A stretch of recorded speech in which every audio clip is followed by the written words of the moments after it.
Hi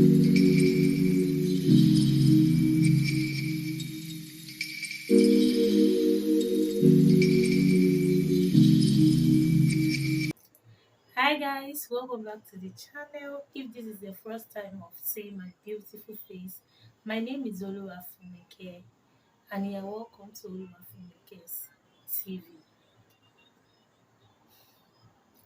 Guys, if this video makes it to the internet tomorrow, being the 8th of October, please give me my credits in the comment section or at the comment section because I'm actually filming this video today Saturday, which is the 7th of October at, I guess the time right now should be around 7 or 7:30 here about. The reason is that initially I don't have it in mind to post any video tomorrow. That's the honest truth. Because I've been under the weather for the past few weeks now, and yeah, I don't just have the strength to sit in front of the camera and talk. But right now, I'm still good feeling some pains, but I feel like when you have passion for something, that's just what is doing me. Even lying on my bed, quite not quite long, I was just like, okay, are you not going to post anything tomorrow? True, true. But yeah, without wasting your time, guys, let's get into the video. But before we get into the video, let me tell you what this video is all about. In this video, I will be sharing with you 4 things I don't like about the Yoruba culture. Yeah, I wanted to complete it to 5, but guys, I could not lay my hands on the fifth one because there is nothing again not to love about the Yoruba culture, to be honest. But yeah, let's get into the video so that I can give these things in details to you guys. Number one on my list is abomination. In the Yoruba settings, we believe in taboo, which is called a war in Yoruba. Yes, Yoruba so much believe in a war. So this taboo are things that uh, are not meant you are not meant to do some certain things. They believe that if you do it, something will happen to you. But what really gets me offended or offend is that they never tell you the reason behind it. When I mean the reason behind it is that when I mean the reason behind it, it's just like you telling someone not to do something, but can you just please tell me the reason why it's not meant to be like that? You will just tell me, oh, don't do this, and at the end of the day, you just feel like, oh, if you do it, this is what will happen. But what is the reason for me not to, do this thing? Something happened, I think a month or 2 months ago. I had a dream, and honestly, I have forgotten that I actually had that dream. So I was speaking with a friend of mine at night, so we're talking, and I just remember that, oh, I had a dream, oh, and I wanted to share it with, share it with him, and he was like, oh no, you don't share dream at night. So I was like, you don't share dream at night. What happened? What was there? He was not like, he don't know that his own like forefathers, like the elders told him that it's a taboo in Yoruba land, like you shouldn't share dream at night. And me, I won't say I'm stubborn, but I love you telling me reasons for not doing some things. If you tell me the reason of not doing it, that doesn't. If you tell me the reason, it doesn't mean that okay, I will still want to show you kokun say okay, I want to say it. No, I would just feel like okay, show what the child does it really worth it not. Does the reason really worth it not to say this thing? I don't know if you guys get what I'm trying to say. Which he said no, he don't know the reason. That's what they told him, and yeah, that's what he will go along with. And it's got me so much like for not even telling me, that's the main reason why I would like to share this dream, because the fact that you cannot tell me, I would like to share it because this is the time I actually remember that I had a particular dream and I want to share it. To cut the whole story short, this person doesn't, he didn't allow me to share this dream with him. So later, when I was doing my research on this particular topic, I went to some elders to ask them that, oh, what's the Yoruba? They said that Yoruba doesn't, like sharing dream at night. What's the main reason behind it? So the person was not like, there is nothing special about it, but Yorubas, we just do things like with the way we put some things together just to make it, more scaring, and you feel like, oh, if I do this, something about that, nothing special is behind it. But the only thing Yoruba feels like the dream you want to share may be something scaring, which after sharing it, it may be a scary dream which will make you more afraid, and it is already at night, whereby you don't have anyone around, to run to, or even the person you're even sharing the dream with. It may be scaring that the person may not have the time or may not be able to sleep throughout the night. That's just it.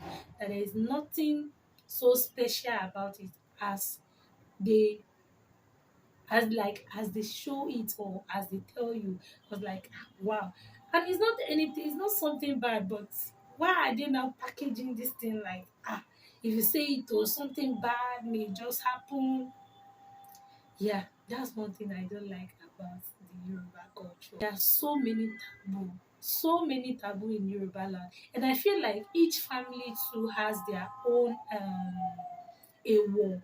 I feel like my own family, the family I come from in Nigeria here and Yoruba land, we have some do and undoes in our family, which they've already told me that, oh, you don't do this. And I tried asking my grandmom that what is the reason behind it. She said, she's a wife, that's what they told her, and that's how they've been working on. We'll carry it on like that. So that's one thing about the Yoruba culture which I don't really like. Another one on my list is, I don't really know how to put this one in words, to be honest. Yoruba language is a very deep language. Like, the language is so deep, guys. I don't know if you are a Nigerian or Yoruba watching my video. I think you will understand what I'm trying to say. Yoruba, you can say one word in Yoruba language, and Yorubas, we can cut that word into like 10 meanings.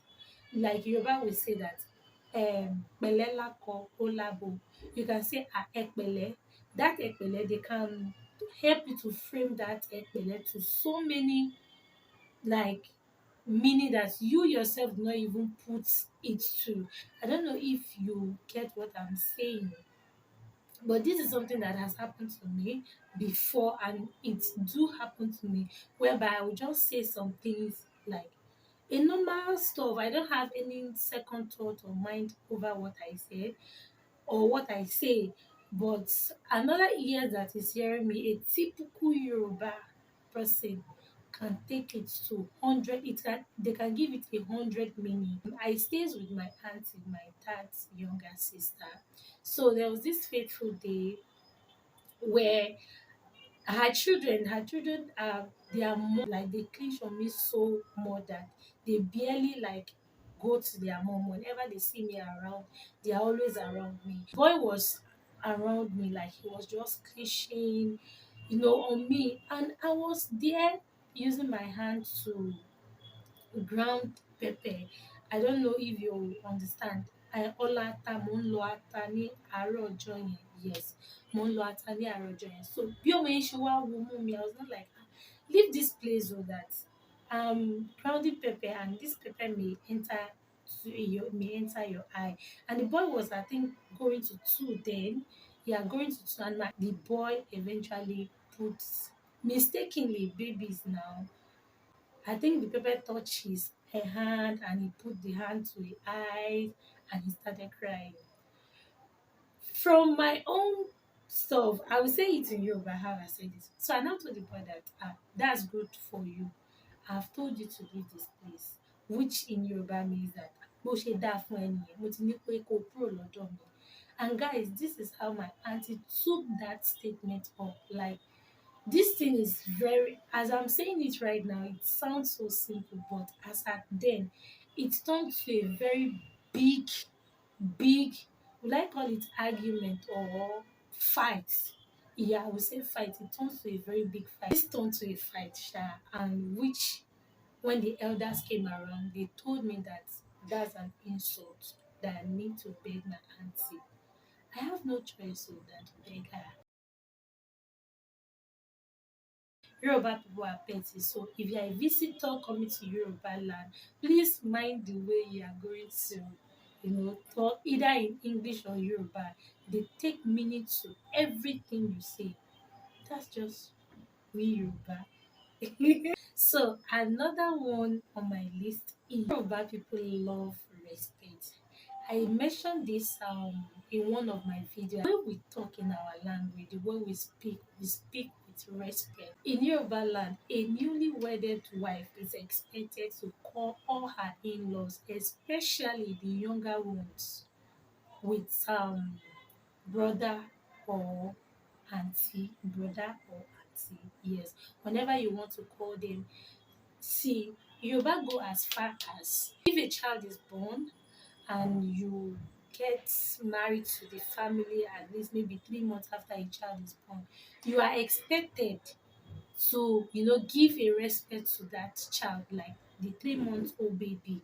Yes, there must be a respect because Yoruba believe that they didn't have the child in your presence. Even if you cannot call the child like brother or auntie, there are some names that Yoruba give the privilege to use on such child, like for example we have Idileke, Olowo Orimi, you know.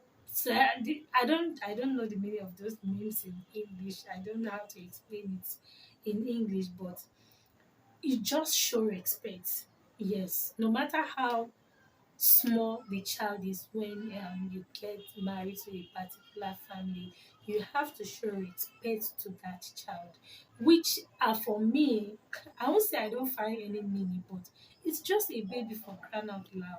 Like a baby, brother or auntie, you must use it, and you must use the letter A for that child when you are talking to the child. Maybe eventually when the child grows up, you use A, or something like that happened to me. So when I newly got to Nigeria, one of my uncle, where his wife was calling me by my name, and the family took it up, especially my grandmom, that oh, she cannot. And that at that time, I think I was around maybe 13 or 14.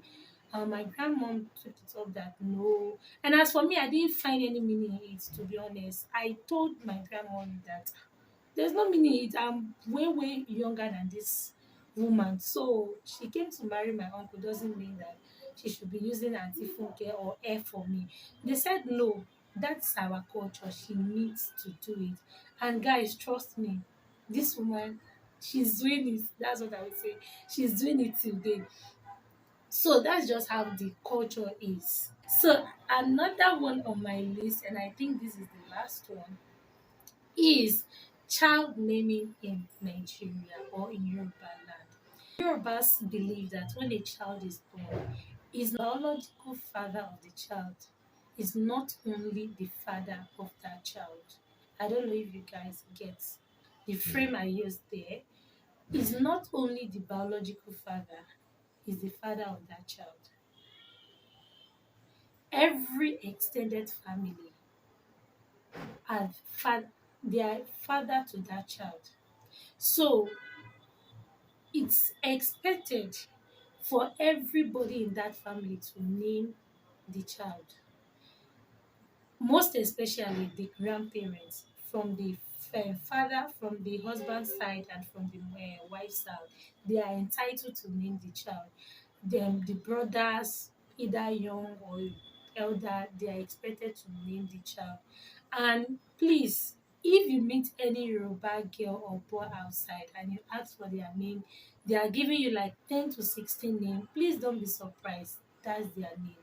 Yoruba can give a child can have like 20 names in Yoruba land, because before your grandfather Like literally, if the child has great grandparents, those great grandparents are going to name the child.